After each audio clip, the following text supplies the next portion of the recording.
Alors, toujours par rapport aux énergies du jour, je vais te parler de tes peurs. Parce qu'en fait, quand tu n'es pas bien, quand tu es oppressé, il y a une notion de peur. Et en fait, derrière la peur, tu as une émotion. Et derrière cette émotion, tu as une notion d'insécurité. Et ça veut dire qu'à un moment donné, dans ta vie, dans ton enfance, tu as manqué de mise en sécurité, soit par tes parents, soit au niveau scolaire, soit au niveau amical, mais d'une manière ou d'une autre, tu as une blessure d'insécurité.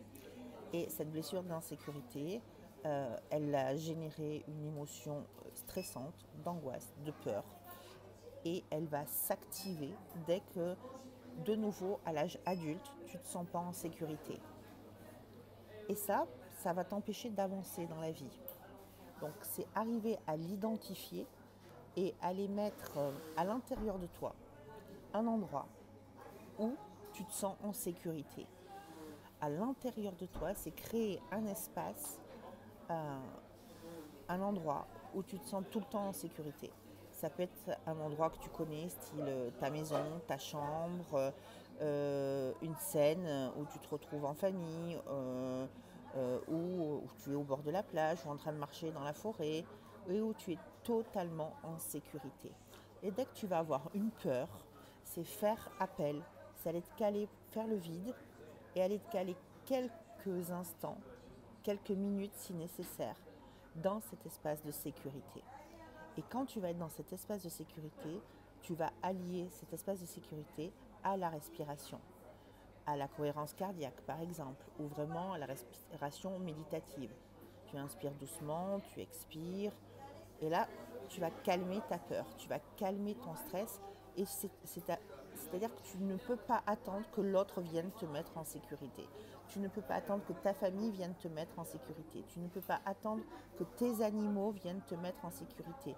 Tu ne peux pas attendre que ton compagnon vienne te mettre en sécurité. Tu ne peux pas attendre, ou ta compagne. Tu ne peux pas attendre que le travail vienne te mettre en sécurité. Tu ne peux pas attendre que l'argent vienne te mettre en sécurité.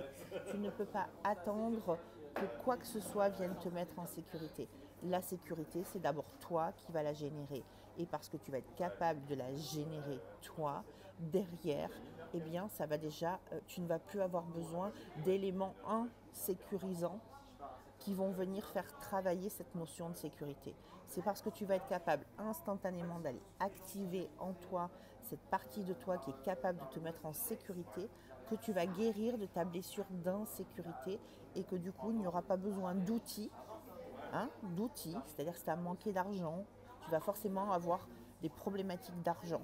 Si tu as manqué d'amour, si c'est l'amour qui t'a mis en insécurité enfant, tu vas avoir des problématiques de relations amoureuses, un manque de reconnaissance. Si tes parents ils avaient un problème par rapport à leur job, tu risques d'avoir un problème professionnel. La vie va venir t'amener dans des domaines où il y a eu cette blessure d'insécurité. Forcément, d'une manière ou d'une autre, il y a une corrélation entre les deux. Donc si tu crées vraiment cet espace sécurisant à l'intérieur de toi, et que tu arrives à non pas te réfugier, mais à aller te poser de manière sereine, comme une bulle où il ne peut rien t'arriver, à ce moment-là, tu vas transmuter et tu vas dégommer la peur systématiquement. Voilà, ça c'est des choses que tu peux faire avec moi en consultation de manière plus poussée, de manière plus individuelle. Donc surtout, n'hésite pas à me contacter en MP. Et puis mon site c'est annickmaury.com. Il a changé, donc tout a changé, c'est en train de tout être remanié. Voilà. Donc tu peux me contacter si tu veux une consultation avec moi pour aller travailler sur tes peurs. Mais déjà, si tu appliques ça, ça va aller beaucoup mieux. Surtout en cette période de changement profond. Je vous souhaite une bonne journée. Bye bye.